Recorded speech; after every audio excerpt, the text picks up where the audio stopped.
السلام عليكم صاحبيال كسر دواد حقوق قرصودية أنكو إيجي دونو بوب أي بلودي حكومة عصوب حسن شيخ محمود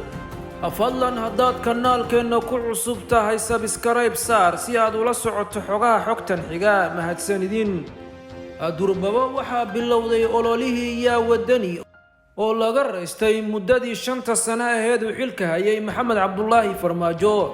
ila wareedyo lagu kalsoon yahay ayaa xaqiijinaya in hotelkii barisamaadka ee Hotel Urubo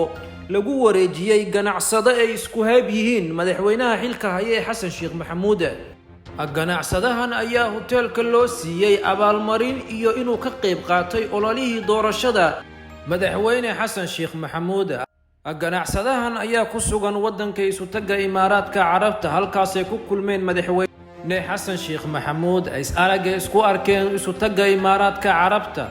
ayaa madaxweyne Xasan Sheekh Maxamuud ganacsadahan u abaalmariyay maadaama uu ka qayb qaatay doorashadiisii inuu dayactir ku sameeyo hotelka Uruba halkaasna uu ka faa'iido dhaqaalihii uu ku lahaa madaxweyne Xasan Sheekh Maxamuud arrintan ayaa abuuraysa walaac weyn oo laga qabo in la waayo dhulal badan oo hantida guud ah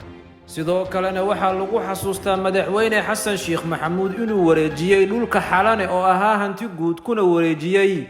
hay'ado badan oo sirdoona iyo safaarado badan oo ka kala yimid wadannada caalamka halkaas oo laga faa'iiday lacag badan oo kadib loogu ololeeyay madaxweynihii hore ee Galmudug Cabdikariim Guuleed sidoo kale madaxweynaha dowladda federaalka Soomaaliya Xasan Sheekh Maxamuud ayaa u magacaabay agaasimaha cisbitaalka madaxtooyada Xuseen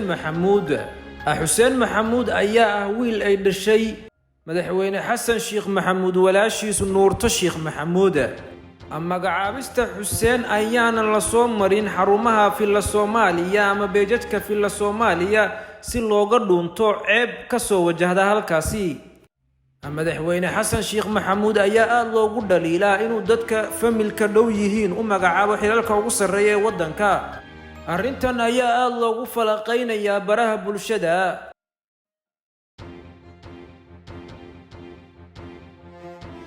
daawadayaal intaasoo noogu egtahay xogtii qarsooneed aan maanta nii soo gudbinay waxaa halkan annagoo isku duuban bahda Warsida TV waa mahadcelinaynaa asxaabta ku xiran TV-ga Warsida TV ee bartiisa YouTube-ka maadaama aan gaarnay 50,000 subscribers mahadsanidin saaxiibayaal